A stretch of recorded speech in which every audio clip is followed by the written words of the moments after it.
Hello everyone, my name is Corazar, and welcome back to the Vintage Story Guide. We are back in the world on this very sunny and green day, and one thing I noticed is that Tyron said that in this version of the game, he changed the daylight sort of filter so things look brighter, and I'm really liking the daytime now. It's just, I always did, but everything does just look brighter, and I like it a lot. Anyway, I'm just here firing up, I think, the rest of our fire clay bricks. And today's agenda is another one of exploration. We did some exploring a couple episodes ago, and in last episode we finished up, we did some additions to the house, including our clay floors here, and the mud brick lining to the house, and these nice glass windows that we can see through. So today, I wanted to turn our attention back outward to the world around us, and I realized we didn't really go that far south from where we are. But that's okay. I think we'll come back to the south later, because we've been down to about here, and in the distance we've only seen more rolling hills and no really trees. And I'm actually interested in places that have trees, and that's kind of a rarity around here, except for up here, I guess. But I was thinking today would be a great day to venture perhaps north, I'm thinking, and maybe cross up here, maybe take a quick stroll around here, see if we hear any bees, and then just head up here into this chert area and do another big loop and try to come down from here-ish somewhere, and maybe make a couple days of it. And while we're on our journey, I would like to answer some of your 20 questions. We have stored up quite a number of questions from you all, starting with sort of the last several episodes of the first season of the Guide series, and bleeding over to the Valheim series and the Small Land series, and I'm still getting questions. In fact, I have enough questions right now for 2 full segments of 20 questions. Now we're only going to do half of the questions because that would be a very long segment, and my voice would get tired probably. So we're going to cover the questions that I have answers for while we're on our way out and exploring, and as we come across interesting things to investigate, I will pull all of you back and we will talk about things in real time as we're checking them out. Now, as far as our equipment, we of course have nothing on our back apparently. Okay, that's a problem. Do we have enough reeds? We do. To make an extra basket. I'll take it. There we go. And as I was saying, we of course have a spare basket to increase our carrying capacity while we are out adventuring.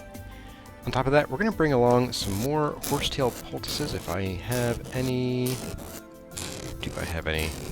Good question. The answer is no. So we'll make, I guess, 4 more? That should do. Oh, we can make 1 more set, but that would put us, you know what? That's fine. Let's do it. I'm bringing along 3 servings of red meat poultry stew with boiled turnip. That will last us a good little while. We do have some meat down here that even with our cellar is going to spoil soon. It'll probably spoil before we get back, right here. We have 1.5 days, so maybe we'll make it back in time to use this, but I doubt it. And then we've already had our berries in here rot, and so we're going to bring this upstairs with us, and we'll just put it away for now. We'll come back to the rot later, but at the moment, there really isn't anything we can do with it. Bouncing blocks, apparently. And before we go, the last thing I want to note is we're going to bring along another bed so that we can... Oh, we already have one. Perfect. And that way we can rest wherever we are. And of course we have our bowl. Filled up and ready to go. Alright, well it's a bit late in the afternoon, but I think we should get started. And let's get out and see what we can find. Again, I'm really interested in bees, but we can also find other things, maybe some different kinds of trees, and more resin would be great to have. Not sure why I'm stopping to get that. But we can also mark locations of any surface ores that we might find. So, let's get moving. Alright everyone, it is time for our 20 questions segment. Now, like I said, I have a ton of questions from you guys, and so if you asked a question recently and you don't hear your answer, don't worry. I just have so many that we're not going to get to them all today, and I'll answer them next time. Since this is the first 20 questions segment in the new guide series, if you're new here, let me explain how it works. If you have a question you'd like me to answer verbally in a video like this one, you can drop it in a comment with the hashtag 20questions, or over in the 20questions channel on my Discord server, link in video description. These questions can be about anything, whether it's the game we're playing, a different one, my favorite foods, or thoughts about the impending alien invasion. Ask me anything. I usually save up a few minutes worth of responses, so it might be a couple weeks before your question gets answered, but you'll be notified when I've added the question to my list. Without further ado, let's get into it. First up is Poppersnot, who went for the triple threat. Their first question is, if you could go back and change any decision you made in the past, would you? And why? No need to disclose what the topic was. There aren't a ton of things I would go back and change. After all, what am I except the sum of my decisions and reactions to stimuli around me? However, I think there's a decision that I would go back and not change, but would make earlier. A large number of years ago, I withheld making a decision, and this delay caused me no small amount of anxiety. As a result, I am not as patient today as I was before, and I have occasional issues with anxiety problems. Had I made my decision earlier, I may have avoided years of anxiety, and I might be a more patient person today. On the flip side, making such a change in this decision could also have a cascading effect on subsequent events, the butterfly effect, and on experiences, stimuli, and other decisions that my life today might not be possible as a result of changing the timing on my decision. If I could watch an alternate timeline of my life, having made that decision earlier, and then be able to choose my outcome, then maybe I could give a definitive yes, I would change it. But since I can't, my answer is a hard maybe. Poppersnot's second question is, when will you pronounce Peridot correctly? Peridot? Was that a deer in leggings? Anyway, where I come from, we pronounce Peridot or Peridot as Peridot, and I've actually never heard anyone pronounce it Peridot until I started playing Vintage Story, and it was well after it had stuck as Peridot in my head, and I think now I'm just going to troll all of you forever. You've earned it. It is not Peridot. Peridot. Peridot. Poppersnot's third question is, who had the biggest influence on your sandbox gaming for building, the technical side, combat, and so on? It's hard to pinpoint exactly one creator, because it's definitely a mix of some of the YouTubers who cover that other block game. I started watching Waddles a number of years ago, and then I added Flip and Mythical Sausage to the list, and when they started the Empire's SMP series, I started watching Gemini Tay, Pixel Riffs, and LD Shadow Lady. At some point, the YouTube algorithm decided I needed some Vintage Story in my life, and started pushing Paul Soares Jr. and Shanton. My video style takes elements from all of these in some form or another. If I had to say which one my style was most similar to, it would probably be Pixel Riffs, because I enjoy well-paced tutorials couched in a survival setting. Our next question is from Lainey. In Vintage Story 1.18, will you use the new book writing system to write short tales and historical finds for a public library? That's not a bad idea, but maybe it could be more interesting to include other people's stories in the history books. Could be something to think about. New segment. Our next question is from Genesis, whose question was long and I'm paraphrasing it, but what is your process like for creating unique characters for a story, like for the novels that I write? How do you keep that information organized? This really depends on what the character is being used for. For main characters, I'll usually build a life up to this point, and consider their experiences and how those would shape the character in light of what I need the character to be. Most main characters exhibit one or more traits I see myself, or that I wish I could see myself or express, which I then take and exaggerate until it's not as recognizably me. On top of that, I add new features to characters all the time. It's important to keep a list or running summary of them all, so they don't clash too much, but remember that people change and grow, and aren't always consistent. It's fine for a character to act out of character, especially if they're in a situation they're not used to being in, or if they're in a different mood than they were on the last page. It's then up to you to have that character internalize, learn from, or reject that experience and whatever changes to their character that could come from it. Side characters, depending on how prominently they feature in a story, get somewhat lighter treatment. I consider first what I need them to do in the story, and then maybe 1 to 3 personality traits, quirks, or formative events. Just like with main characters, I add new traits and background events on the fly when I need to, provided they don't clash with previous traits and events, unless I'm willing to go back and make changes during an editing pass. And I have done that. As for organization, I keep a file for each story separately with notes about characters, and I'll update it when I come up with these minor details, along with common descriptions so I can keep things like appearance and clothing preferences consistent. In the same document, I'll also keep notes on locations, organizations, religions, terminology, coinage, and so on. LSF Prepper asks, do you plan on doing any collaborative vids with any of the other players from the Rusty Gears server? Well, by the time this segment airs, my participation in the Rusty Gears server experience will have come to an end. And it was a while ago. Playing on Rusty Gears and doing the full Vintage Story guide twice a week is just too much Vintage Story for one guy to handle. That being said, while I probably won't participate in a large server project in the near future, it may be interesting to have a few collaborative projects and episodes. Maybe a guide episode about how to use Vintage Story's built-in multiplayer without setting up a server. Kenneth Bennett from YouTube and Kato from Discord both ask, would you consider doing a video dedicated to how to install and use mods in Vintage Story? I already released an episode 0 about this, but your questions are what inspired me to make that episode. I just wanted to give both of you a shout out for the inspiration. Thanks for the idea. Ahmed Khan 9549 has 2 questions, and they ask, would you want to see flight mechanics come to Vintage Story similar to that other block game? I'm a bit conflicted about adding such capability to our characters in Vintage Story. On the one hand, it would be amazing to be able to zip back and forth between places that are separated by long distances. I lost count of how many times I went from Lupine Ridge up to our first translocator in the north, or from the Silver Mountains base down to the Stonecutter in the first guide series. These trips made up a lot of my time playing the game when I wasn't recording. On the other hand, it might make exploration a bit too easy if it's too accessible. And faster exploration in Vintage Story also means much larger file sizes for worlds, and thus backups. Vintage Story is also meant to be a challenging, harsh game. Wings and rockets kind of let you skip all that. Their second question is, what about the ability to build translocators instead of just finding them? I think my answer above covers most but not all of this issue, because I do think there should be a way for players to more quickly travel between places they often go. When you make the 2-kilometer walk between your base and that one translocator you use frequently, it gets progressively less exciting and more forgettable each time. Ranger Ripley asks, what's your creative process when planning a new build? Research, sketching, floor plans, and so on? I've answered this before, though it's been a while, but my general process is, I don't have just one. Some builds, like Lupine Ridge from the first guide series, or Fort Food from Rusty Gears Season 2, get a floor plan and side-view sketch on graph paper. Some, like the Lupine Ridge Barn, Blacksmith, and Pottery Shack, get partial or full designs in creative mode before I build them in survival.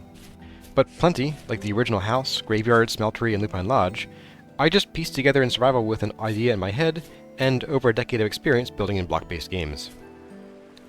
Apocalypse Arisen asks, what's the inspiration behind your avatar and username?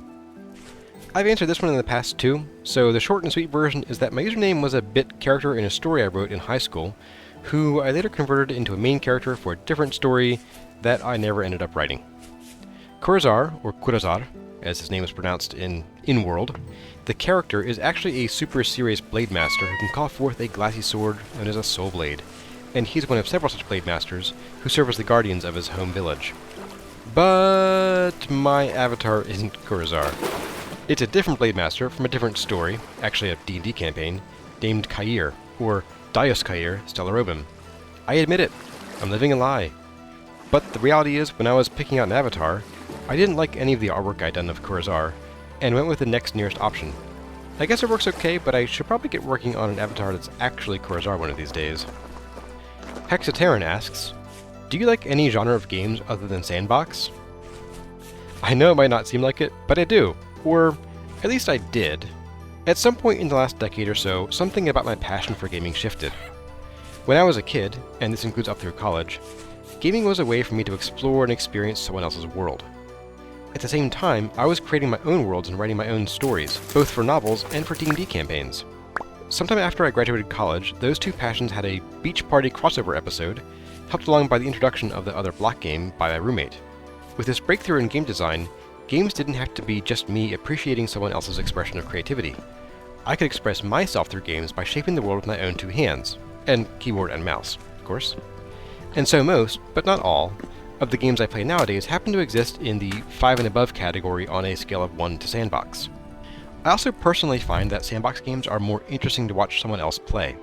If I watch someone play, say, your average Final Fantasy game, or Halo, or Far Cry 17, then I'd be watching someone else experience a third party's expression, and the overall game experience wouldn't be much different from watching anybody else, or playing it myself, since non-sandbox games don't often give you a lot of agency as a player. Even games that feature multiple endings often have a lot of guide rails. I prefer to play those kind of games privately, because I wouldn't have much to say about them. I wouldn't be making choices, designing builds, or doing any of the things that let me express myself through my content. That being said, I'm not entirely opposed to the idea of playing some more on-rails games in the future, particularly some games that I guess technically qualify as retro now, especially games that never really got the attention I think they deserved back when they were new. It's something to think about, and maybe see if it's something people would want to see. I guess I have a parting question for you and for everyone else watching. What kind of games do you want to see me play? Well, that was certainly a shock to the system. We about died right there. That was a real close call. But luckily we have these guys with us, so we will heal up rather nicely. But we're going to get back on the search and, yeah, answer some more of your questions, I hope, before we end up dying and returning home. Our last question is from Ravensfair, who asks, if there were 3 things you could change, add, or move from Smallland, the game, what would they be? Since Smallland is still relatively early in development, it's hard to say what I would like to see because I haven't seen the extent of what the developers have planned.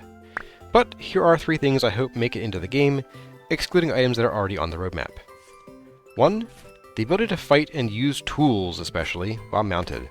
If you don't have a tool equipped, your mount should be able to attack. 2. Thunderstorms, the kind that you need shelter from, need to be a lot less common. I think a default randomized timer of 3 days plus or minus 1 day would be perfect.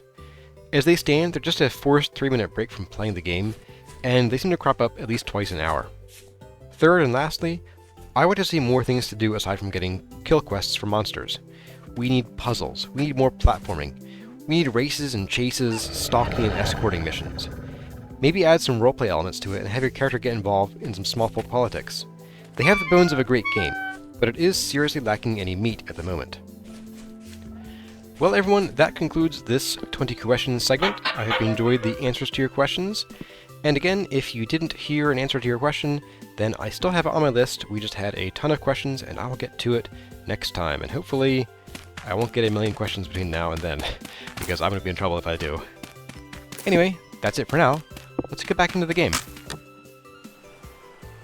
I don't know if you can hear it, but I do. I'm going to go ahead and turn my sound way up here.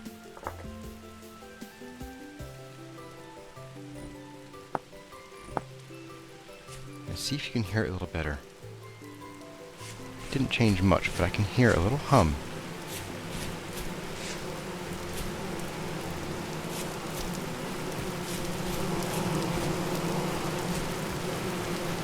Coming from somewhere here.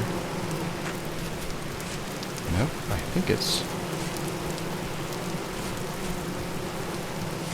in this tree right here.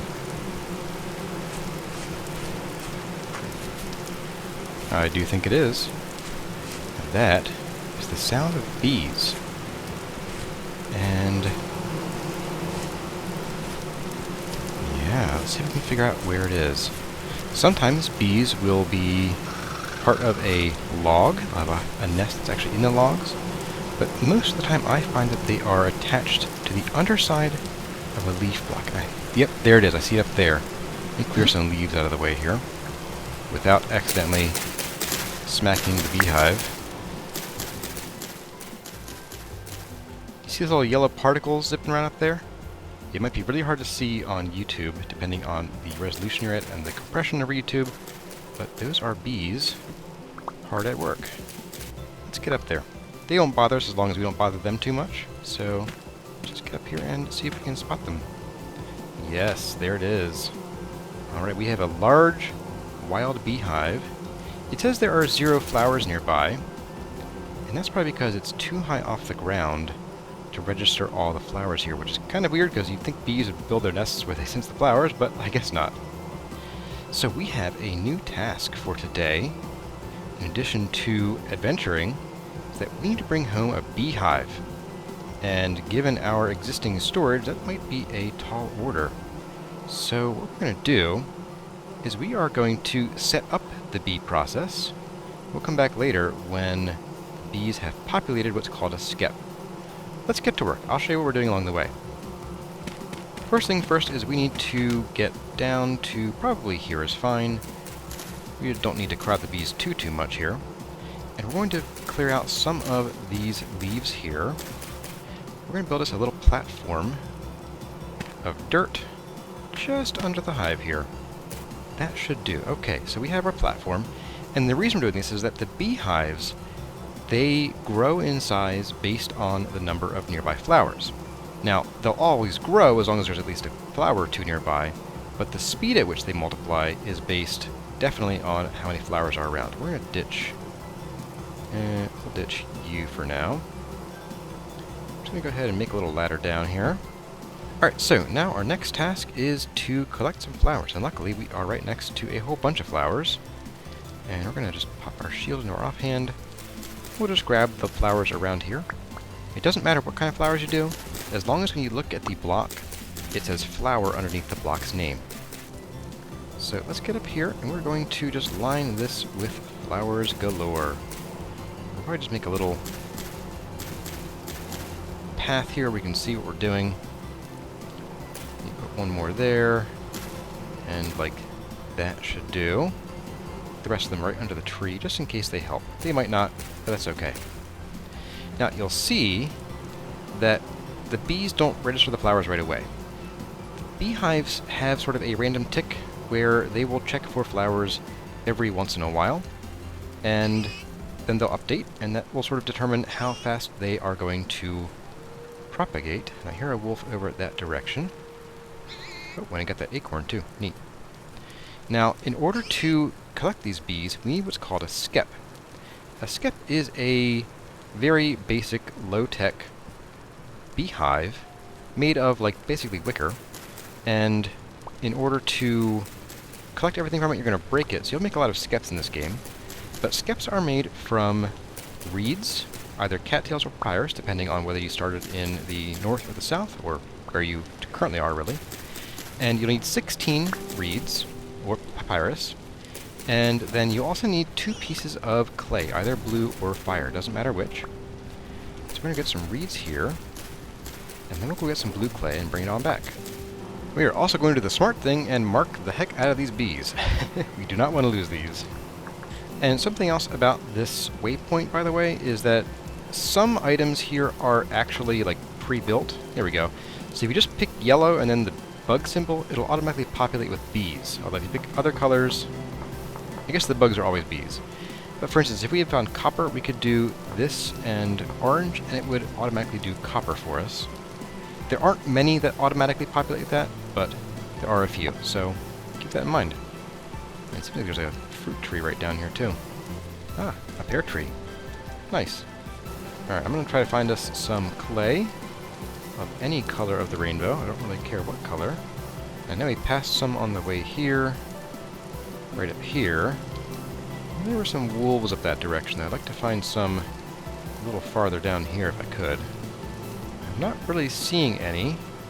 I think we have to go down to here to get it if we're going to avoid the wolves that are probably still prowling up here. But along the way, we're going to stop here and here. Because looking on the map, I have great suspicions about what these are. And I wanted to show you what these mean for us. Now, I didn't notice this when we were right in the area, but this looks like some kind of impact crater, doesn't it? And well, you're probably right, if that's what you think, because underneath here, yes, we have meteoric iron. So a long time ago, I suppose, or maybe even recently, the world was bombarded by meteors, and now we have meteorites in the ground. And you can mine them once you have an iron pickaxe, and you'll get this meteoric iron, which is it's a modest upgrade from iron as far as mechanics go, but it is a nice visual upgrade, if that's what you want. Now, we can't do anything with this right now, but we can mark it to come back to later. So, again, we're going to right-click and do a star. I like to do a star with a gold color, and the one right over here is also most likely another meteorite. Now these ones don't have any other indicators, but sometimes, and not all the time obviously, sometimes these will spawn with pieces of meteoric iron or swaybyte littered around the surface. And if you're lucky enough to find those, then you can get your hands on some more meteorite before you can even mine it, but you really can't do much with it until you actually have access to iron. Okay, well I'm going to go and get us some clay from who knows where, and then I'll meet back up with you all up back at the bees. And we'll talk about what we're going to do. Okay, here we are, with a fresh set of armor since that one wolf kind of bit ours off. I spy a raccoon over there munching on a berry. See him on the left? Anyway, we're going to go ahead and make a skep. You make a skep by putting your cattails or papyrus, and they must all be the same type, by the way. They don't mix and match. In your grid like this, stacked 2 high, and then 2 clay in the bottom here, and you'll get an empty skep. Now we're going to place this skep in first person mode right there. And you'll see we now have 18 nearby flowers. Population size is large, and that means that it should swarm soon. And once it detects that there's a skep here, it'll probably say, or it will update to say, that it will swarm in and give a number of days. Now, that's going to be, like I said, a number of days. So what we're going to do is we're going to just leave this here, and we'll come back. We will come back this episode after we do a bit more exploration. We'll probably swing east over here and try to sort of come back at this angle, just to sort of open up and see what's here, and see if there's anything interesting in the water or near the water's edge. And then we'll hang out at the house a couple days, probably just let some time pass, and then we'll come and check out this empty skep. We might even find some other chores to do while on the way. And so, like that, we have made it home sweet home. A little the worse for wear, but not too terrible. And of course our torches have died while we were out because we were away too long. But that is just fine by me, because we got a lot of cool stuff. We're going to. So let's go ahead and we're going to unload into probably the thing down here, and then we will take a look at everything we got and talk about what this means for us. And then we'll talk about the bees again.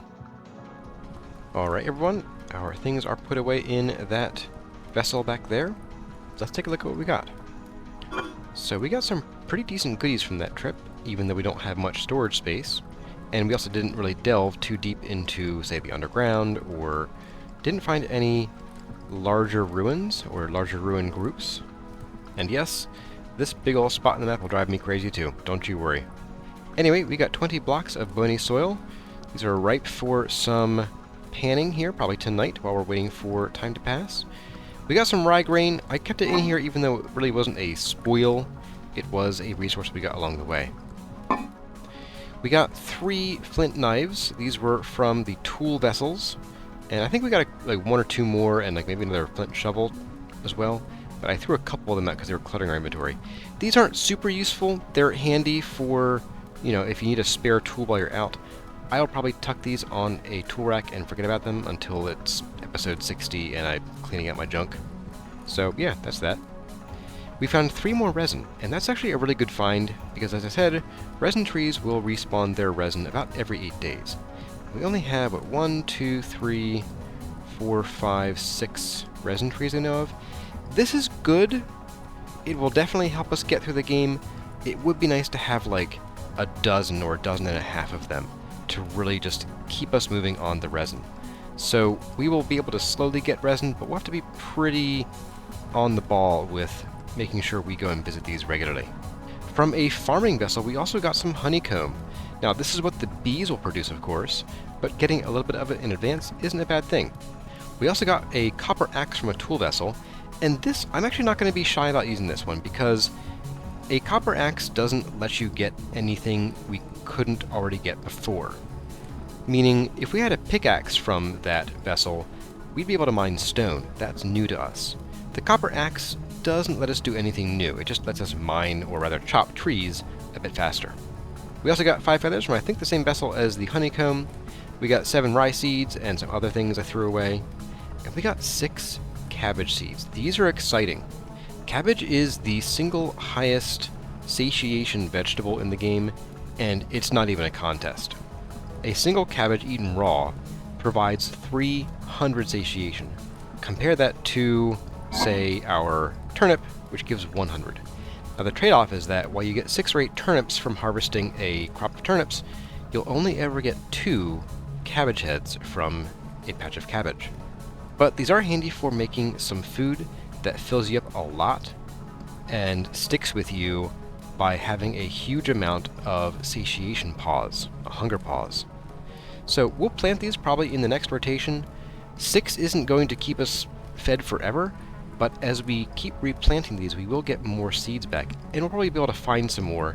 And I know our agriculture buddy up near our house here will sometimes sell a couple of these for a few gears. But all in all, that's some pretty good stuff. I'm going to put things away in their final locations though, and we are going to, well, I am going to spend some time panning through that bony soil tonight and seeing what spoils we get from it, because I'm excited to see that. And then probably tomorrow, or maybe in a couple days, we will head back up to the bees and see if they're ready for us. And that's the reason why we came back here to empty out our inventory, is that when you have a skep full of bees, you can't carry it in your inventory slots. It takes up one of these slots, so we have to be able to move enough things out of our way here to remove one of these baskets and put the skep full of bees right here. So that's why we're back, and we're going to give this thing a wait. We're going to spend some time panning, or I am, and then we'll head back and check out those bees.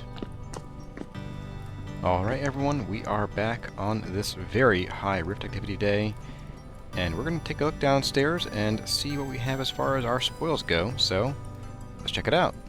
We didn't get any more lore books, but what we did get was pretty darn good. We got 41 more bones, 15 more flax fibers, not too shabby, some more flint and copper arrowheads, a couple more nuggets of native gold, some rough peridots, 2 copper spearheads. We can actually turn these into spears if we want to, and they have basically, what, 3 times the durability? 3 or 4 times and change durability? And they also deal a little bit more damage, not a ton, but a little bit. I'm going to leave them stacked here for now because we do have plenty of flint spears to break through, but we'll come back to these eventually. We also got 7 more rusty gears, 2 more candles, which is great, 2 bony rib cages, and an emerald. Now, these rib cages they're kind of decorative, but be aware that once you place them down, if you try to break them to pick them up, you'll just get a bunch of bones back. So make sure if you're decorating with the bony rib cages that you are putting them where you want them to be forever. Anyway, I'm going to go ahead and marry the contents of this vessel with the one up here as much as I can, just to get things stacked. And I may also do some more putting away, and yeah, these are they have some overlap, so I'll just sort of clean this up a little bit and make room for our other things. And then I'll probably wait one more day. I don't think the bees are going to be ready for us yet, so we're going to wait one more day. And I'll probably take a look at the crops here, because the onions are pretty ready to harvest, except for this one. So I'll wait for this one to grow up, and then I'll harvest the onions. And I also noticed that our rye has actually been heat damaged. I'm kind of surprised because it hasn't really gotten that hot. These are hardy up to 27 degrees Celsius, and where we are, I mean, it's summer now. It is morning, so I guess it could get up to that hot, but we'll see. I'll hang around and see if I believe the numbers here. But what that tells me is that we're going to want to keep our eye out for spelt rather than rye, because spelt is hardy up to 40 degrees Celsius, and yeah, we won't be losing crops because of it. Anyway, I will see all of you when we are heading out to go and check on the bees, which will be in one more day. But before we do, we are going to take a detour up to this clothing trader. And the reason is that this clothing trader had, I believe it was a stock of 7 linen cloth. Now, linen is what we will get out of the flax here. Once we combine this into twine, like so, we can then take 4 twine and turn them into 1 linen.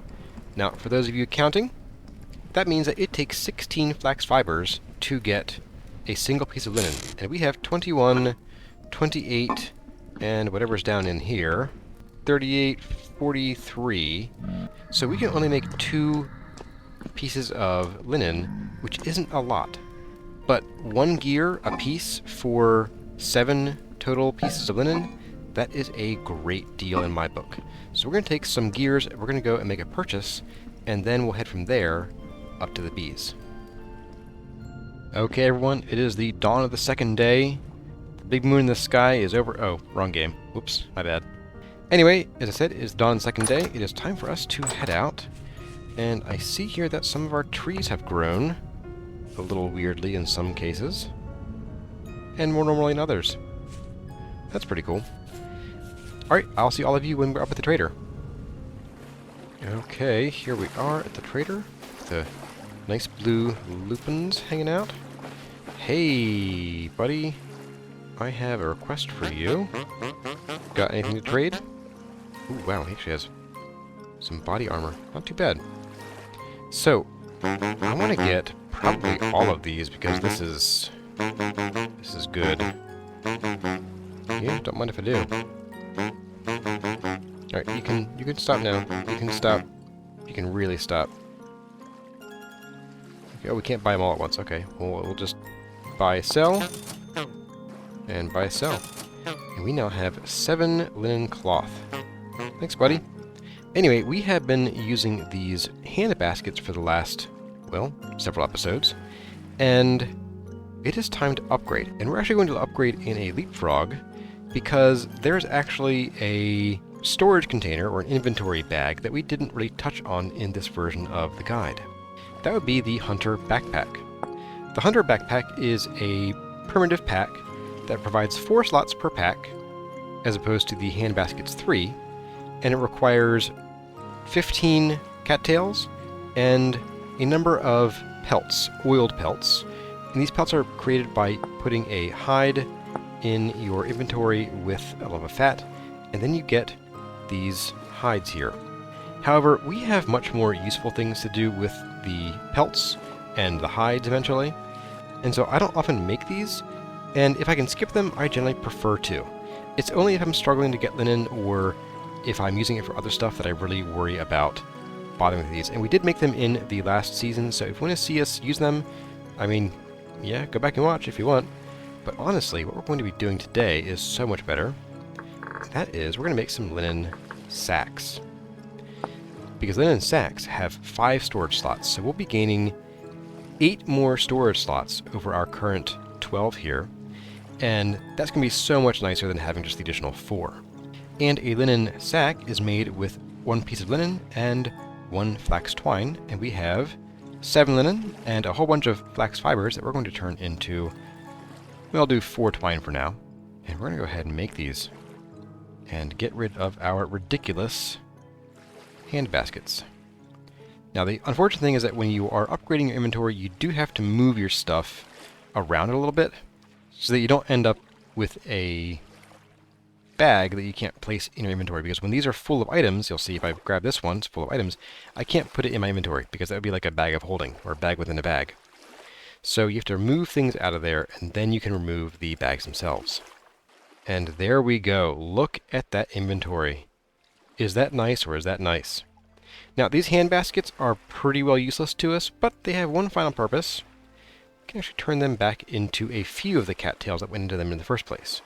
To do that, you just put them in your crafting grid with a knife, I guess anywhere, it's formless, and you'll get 5 of the 10 cattails back that you put into them in the first place. So, not a huge refund, but it's still pretty handy. Now don't forget that we need to be able to remove one of these sacks to make room for the full skep when we go pick it up. So, we're going to go and do that now, and it looks like we have plenty of space here, so if we do find anything more interesting along the way, we'll still have some room for it. Alright, let's head out. We're going to go and fill out this bit of map here, which I guess means I got to angle myself. Ooh, hello, lead. As I was saying, I guess I'll have to angle myself down this way, and I'll bring all of you back when we are up at the bees, unless there's anything striking about this little patch of land we're going to uncover over here. Alright, folks, we are back just about at the bees. I'm taking my time here because when we were leaving last time, I did spy a bear kind of off to the side, so I'm just trying to get a sort of an approach here where I can maybe see our tree and get to it before I'm really in the thick of things. And I'm gonna guess a fox got you because it doesn't say big teeth. If you see a creature that's been eaten and it says, looks like big teeth, then it's probably a wolf. Unless it was a sheep, in which case it was killed by a bear. Ah, no. Okay. We have 2 days left till this swarms, so we're going to come back in, I think, the next episode. We'll make the next episode all about what to do with the bees once you find them and bring them home. But in the meantime, I'm going to go back and I'm going to go over the map here and sort of take a look and see what things we've missed. I might run up in here and see if we can find some more spelt, because I did find some more on the way here. Got a bunch of that. I also found a farming vessel in a little tiny ruin that had 4 flax and 1 more basket that I immediately cut down into cattails. So, yep, that is the plan, and I think that's what we'll do for the next episode and the in-between. Anyway, everyone, I hope you enjoyed the episode and my answers to your 20 questions. Look forward to the next episode being all about the bees and what we can do with them and how to care for your bees and protect them. And from there, I think we might move into maybe starting some copper hunts. We'll have to see. And once again, if you have any questions you want answered in a video like this, drop them in a comment with hashtag 20questions. As always, my name has been Corazar. Thank you all for watching, and I'll see you in the next one.